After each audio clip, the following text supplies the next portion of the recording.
Hi, my name is Scott, and this is my testimony. So after my second tour overseas, we came back. I was winding down my enlistment at that time. I thought that one of my original goals coming into the military was to leave and go home. After my second combat tour, it was time to leave the military, but I still had an urge to serve.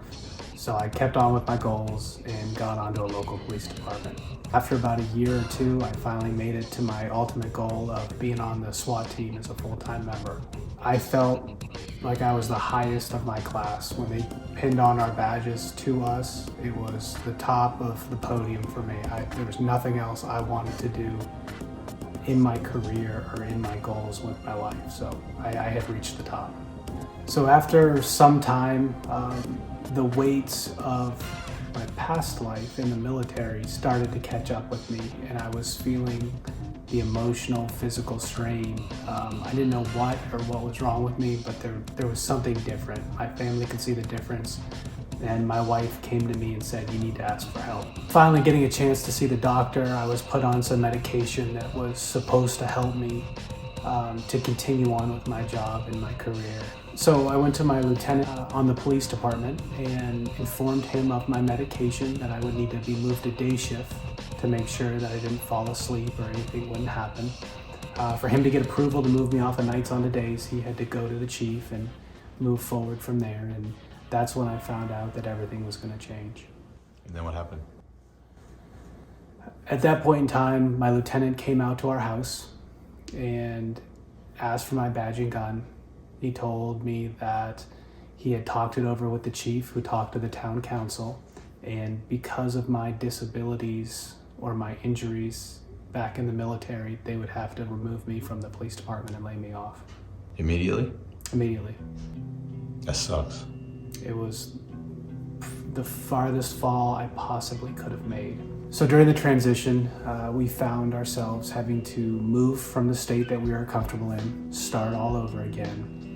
And I still felt completely lost. My sense of purpose was gone. I really didn't know how to pick myself up at that point. I didn't know what mountain to climb again to get on top and to feel what I felt before. But growing up Catholic, I thought that a really good starting place for me at that time would be to go to the local church. I just felt like I needed to talk to a priest.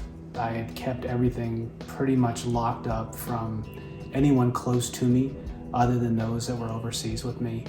I opened up, I let that vulnerability out, and the first thing the priest said was that I had to ask for forgiveness, and there was penance involved, and I needed to go to confession. And that was it for me. I stopped, I got up, and I walked out. About a year later, my wife convinced me to go with her to a local church down there. Instead of going to a Catholic church, we went to a Baptist church. And I had severe reservations. I didn't know what to expect. I wound up, growing up north, you look at some of the movies with the tents and the southern, and I just didn't know what to expect. I thought snakes were gonna come out of baskets. I really didn't know. But I trusted my wife, and she brought me. And I remember walking into those doors. The church was absolutely massive with huge ceilings, but all I could focus on, not the amount of people, but the wicker baskets that were along the back row. And we walked by them, and I just kind of kept my eyes forward. And we went and we sat down in the pews, and the sermon was going on, and it was a really hell and brimfire type of sermon. And I could feel a little tension building. And as the baskets kind of got picked up in the back, I kept looking over my shoulder, wondering what was about to come. And everybody looked really peaceful, so I couldn't figure out. No one was really jumping up and down or anything like that, so I didn't know what to expect. But the basket started coming down the aisle, and as soon as it got to us, I realized it was the offering basket. And no snakes. No snakes. Yeah, so a few months later, around October time frame, we had a trunk or treat. It was my youngest at the time's first Halloween.